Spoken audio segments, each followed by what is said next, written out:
மையமுடுக்கு நேர்களுக்கு வணக்கம். நீங்கள் இணைந்திருப்பது மையத்தின் காலை நேர பிரதான செய்திகளுடன். முதலில் தலைப்புச் செய்திகள். கதிர்காமம் வேகரள நீர்த்தேக்கத்திலிருந்து மீட்கப்பட்ட பெருமளவு ஆயுதங்கள். லசந்த விக்ரமதுங்க கொலை கடைசி தருவாயில் மஹிந்தவுக்கு சென்ற அழைப்பு. தென்னிலங்கையில் மீட்கப்பட்ட 2 ஆண்களின் சடலங்கள் வெளியான தகவல். இலங்கைக்குள் ஊடுருவியுள்ள ஆபத்தான நபர், மக்களின் உதவியை நாடும் காவல்துறை. அர்ஜுனாவின் தலைவர் பிரபாகரன் மகிந்தவை மையப்படுத்தி நாமல் கொடுத்த சாட்டையடி. கிளிநொச்சியில் கண்டுபிடிக்கப்பட்ட பயங்கர ஆயுதங்கள் பத்திரமாக மீட்பு. 16 வயது சிறுமியை பாலியல் துஷ்பிரயோகம் செய்த போலீஸ் அதிகாரி. பாகிஸ்தானில் சுட்டுக் கொல்லப்பட்ட தாலிபான் அமைப்பினர். உக்ரைனுக்கு டோமாஹாக் ஏவுகணைகளை வழங்க தயாராகும் ட்ரம்ப் தொடர்வன விரிவான செய்திகள்.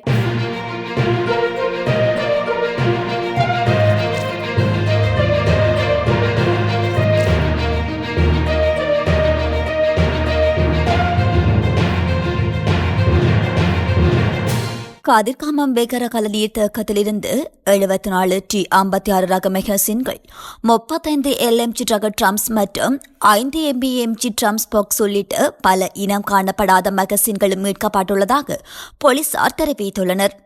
அத்துடன் தோட்டாக்களுடன் கூடியதென சந்தேகிக்கப்படும் 2 பெட்டிகளும், ஆயுதங்கள் என சந்தேகிக்கப்படும் 2 பொதிகளும் குறித்த இடத்திலிருந்து மீட்கப்பட்டுள்ளதாகவும் போலீசார் தெரிவித்துள்ளனர்.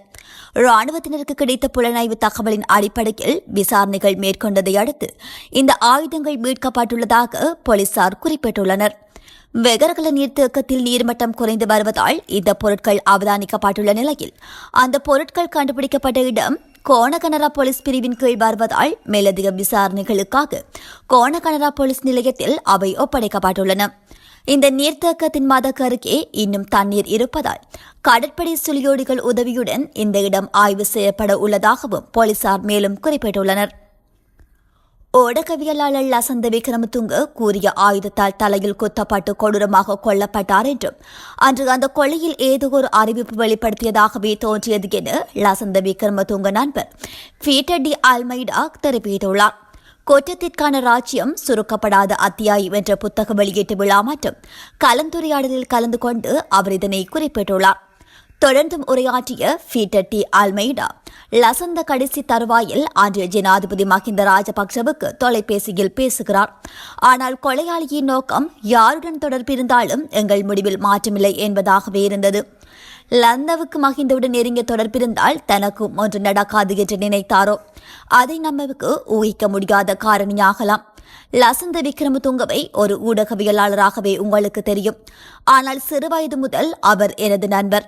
அக்காலத்தில் அவன் பெரும் குளப்படி, கல்வியில் பெரும் நாட்டம் காட்டவில்லை. லண்டன் சென்று வந்த பின்னர் அவரின் அரசியல் ஈடுபாடுகளில் பெரும் மாற்றம் ஏற்பட்டிருந்தது.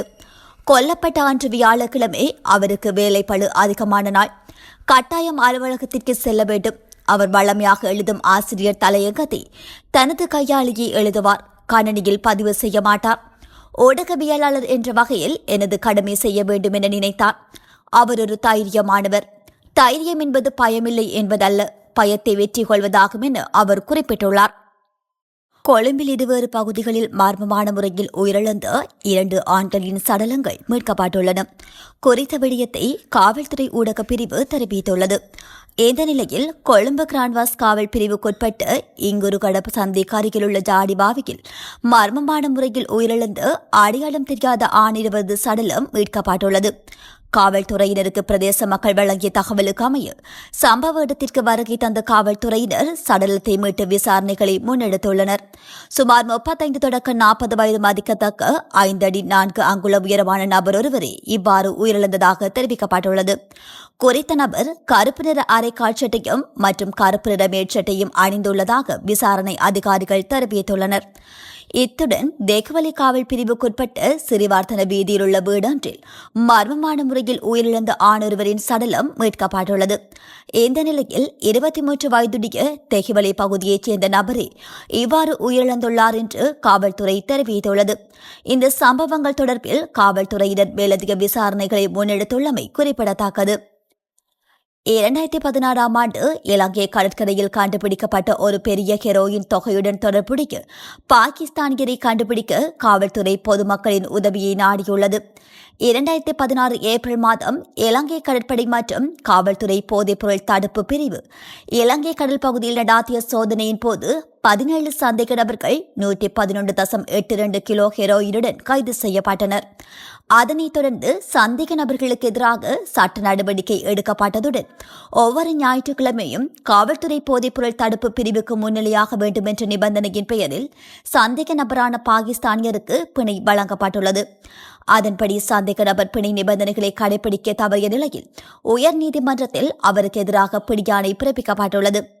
இந்த நிலையில் சந்தேக நபரை பற்றிய தகவல் தெரிந்த பொதுமக்கள் தேடப்படும் நபரை கைது செய்வதில் காவல்துறைக்கு உதவ 078591881 அல்லது 0112343333 என்ற எண்களில் காவல்துறையை தொடர்பு கொள்ளுமாறு கேட்டுக் கொள்ளப்பட்டுள்ளனர்.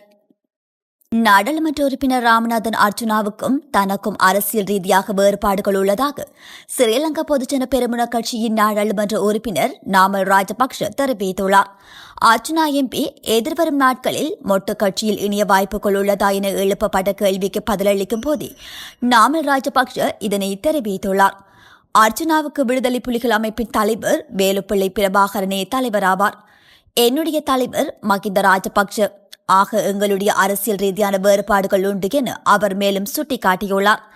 மேலும் கருத்து தெரிவித்த அவர் அர்ஜுனா எம்பி வடக்கு தமிழ் மக்கள் மாத்திரமின்றி முஸ்லிம் சிங்கள மக்கள் எதிர்கொள்ளும் பிரச்சினைகள் தொடர்பில் நாடாளுமன்றத்தில் கேள்வி எழுப்புகின்றார்.